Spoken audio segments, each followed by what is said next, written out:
Hello दोस्तों, स्वागत है आपका सोशियो नेट चैनल पर। हम यूपी पीजीटी तथा जीआईसी लेक्चरर की दृष्टि से एमसीक्यू पार्ट 3 देख रहे हैं। तो आइए शुरू करते हैं। निम्नलिखित कथनों को पढ़ें तथा समनर के विषय में सत्य कथन को छाटें। तो नीचे कूट के हिसाब से हमें आंसर देखना है। तो आइए देखते हैं।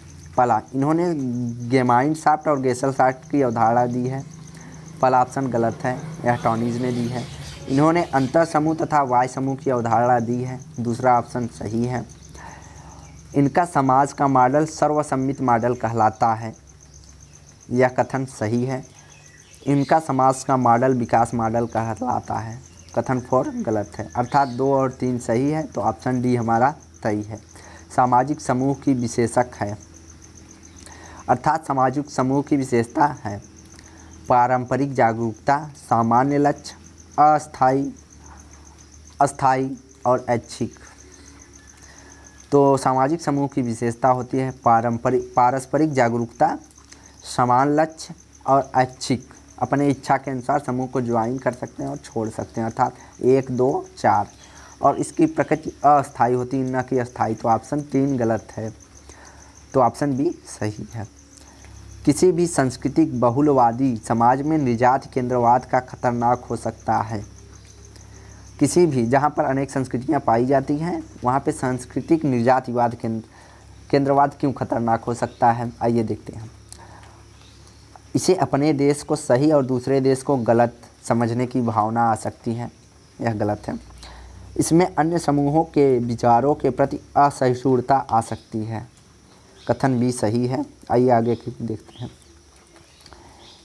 इसे व्यक्ति में भावना आ सकती है कि वह सही है और दूसरे गलत हैं, तो यह व्यक्तिवादिता की भावना है, यह भी गलत है। इसमें व्यक्ति अन्य व्यक्तियों से घृणा करने लगते हैं, यह ऑप्शन डी भी पूर्ण, अर्थात ऑप्शन बी। इसमें अन्य समूह के विचारों के प्रति असहिष्णुता आ सकती है, अर्थात अन्य संस्कृतियों के प्रति घृणा की भावना आ सकती है, ऑप्शन सही है। पूर्ण संस्था है। पूर्ण संस्था शब्द का सर्वप्रथम प्रयोग किसने किया है? Kingsley Davis, Merton, Stouffer, Goffman. तो पूर्ण संस्था शब्द का सर्वप्रथम प्रयोग इरविन गॉफमैन ने किया है, ऑप्शन डी सही है। समुदाय के विषय में उक्त विशेषताओं पर विचार करें और सत्य कथन को चुनें। निश्चित भूभाग, विजातीय जनसंख्या, हम की भावना, सीमित जनसंख्या। तो इसमें ऑप्शन बी विजातीय जनसंख्या गलत है, बाकी सब सही है। निश्चित भूभाग होती है समुदाय की विशेषता, हम की भावना होती है, सीमित जनसंख्या होती है। तो 1, 3 और 4 सही है, ऑप्शन सी सही है। कथन को चुनें, सत्य कथन को चुनना है। उपसंस्कृति तथा प्रतिसंस्कृति दोनों मुख्य संस्कृति द्वारा स्वीकृत होती हैं। उपसंस्कृति तथा प्रतिसंस्कृति दोनों ही मुख्य संस्कृति द्वारा अस्वीकृत होती हैं। उपसंस्कृति स्वीकृत होती है परंतु प्रतिसंस्कृति अस्वीकृत होती है। चौथा, उपसंस्कृति अस्वीकृत होती है तथा परंतु संस्कृति स्वीकृत होती है। तो यहाँ ऑप्शन सी सही है, उपसंस्कृति स्वीकृत होती है। उपसंस्कृति जैसे भारत की अनेक संस्कृतियाँ पाई जाती हैं, उन्हें हम उपसंस्कृति कहते हैं, लेकिन परंतु प्रतिसंस्कृति अस्वीकृति होती है। प्रतिसंस्कृति वो संस्कृति होती है जिसे कोई विशेष समूह अपने हित या जिसमें सामाजिक हित निहित नहीं होता है, व्यक्तिगत हित के लिए समूह बनाता है या संस्कृति का पालन करता है। जैसे कोई क्षेत्र में चोरी करने के आदि के गुण होते हैं, तो इसे समाज या संस्कृति स्वीकार करता है, अस्वीकार करता है भारत तथा पाकिस्तान के बीच नियंत्रण रेखा का निर्धारण करना उदाहरण है सहयोग का, समायोजन का, एकीकरण का, मित्रता का। तो भारत और पाकिस्तान के बीच नियंत्रण रेखा का निर्धारण करना समायोजन है। एक जादूगर का किसी स्टेडियम में जादू दिखाना उदाहरण है व्यवहार का, क्रिया का, प्रक्रिया का या सामूहिक व्यवहार का। तो एक जादूगर द्वारा किसी स्टेडियम में जादू दिखाना सामूहिक व्यवहार का उदाहरण है। अगला, निम्नलिखित कथनों पर को पढ़ें तथा सही कथन को चुनें। तो इथॉज संस्कृति की आत्मा है, वहीं इडाज संस्कृति की परमात्मा है। इथॉज और इडाज में कोई विशेष अंतर नहीं होता। इथॉस संस्कृति की आत्मा है, वही इथॉज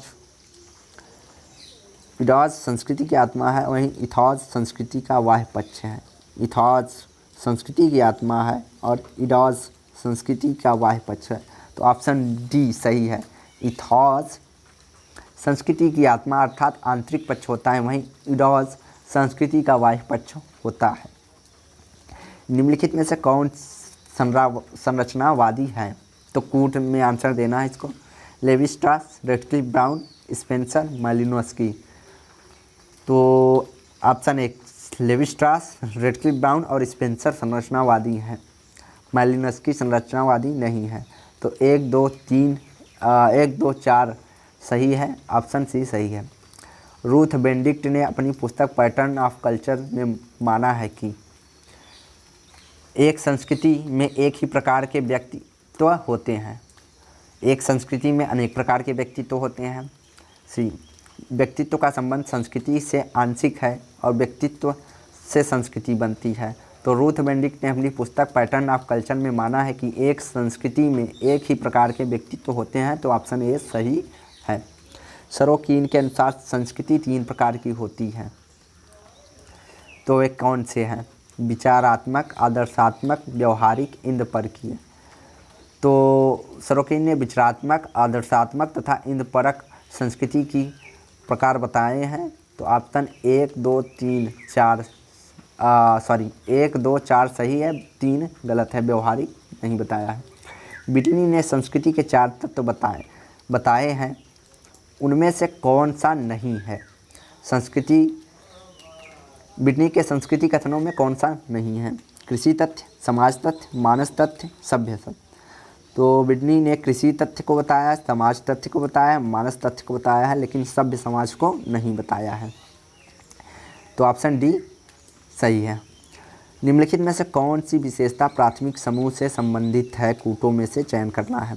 छोटा आकार, स्वार्थपरकता, तो पृष्ठभूमि की समानता, साझे हितों की प्रबलता।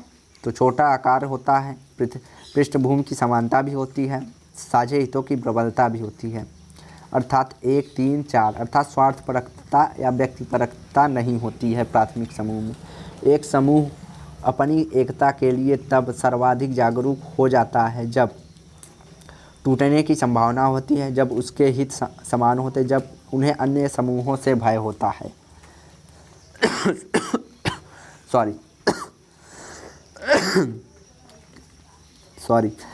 जब उन्हें किसी अन्य समूह से भय होता है, जब उसके आभासी विवाद समाप्त हो जाते हैं। तो ऑप्शन सी, जब किसी समूह को अन्य समूहों से खतरा होता है तब उस समूह में एकजुटता या एकता मिलती है। तो ऑप्शन सी सही है।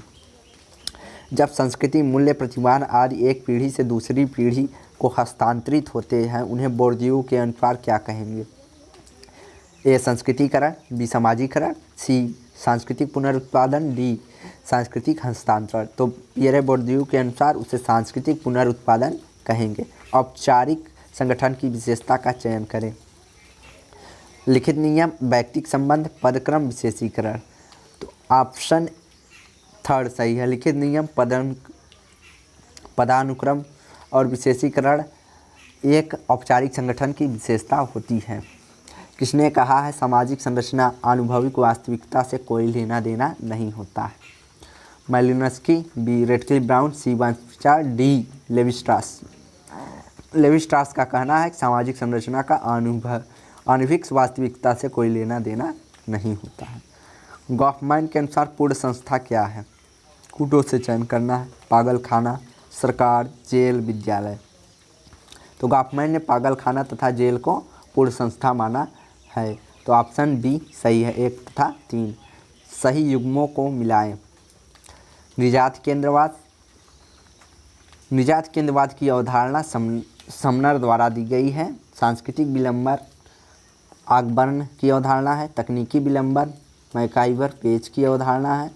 और टेम्परोसेंट्रिज्म बीर स्ट्रीट की अवधारणा है। तो ऑप्शन ए सही है।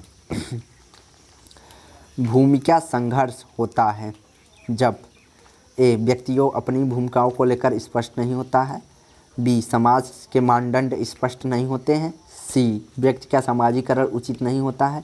या डी, जब भूमिकाओं की अपेक्षाएं विरोधाभास होती हैं। तो भूमिका संघर्ष तब होता है जब दो भूमिकाओं की अपेक्षा अलग अलग या विरोधाभासी होती हैं। तो ऑप्शन डी सही है। मार्गरेट मीड के अनुसार जूनी जनजाति में कौन से व्यक्तित्व पाए जाते हैं? बोहेमियन, फिलिस्तीनी, अपोलियन या फिर डायनोसियन। तो मार्गरेट मीड के अनुसार जूनी जनजाति में अपोलियनियन व्यक्तित्व पाया जाता है। निम्नलिखित संदर्भ समूह में व्यवहार की विशेषताएं कौन सी हैं? तुलना, मूल्यांकन, अनुकरण, अस्वीकृति। तो संदर्भ समूह में तुलना किया जाता है, उसका मूल्यांकन किया जाता है तथा अनुकरण किया जाता है और उसको स्वीकार किया जाता है, न कि अस्वीकृत करता है। इसलिए डी ऑप्शन 4 गलत है। 1, 2, 3 सही है, अर्थात ए ऑप्शन सही है।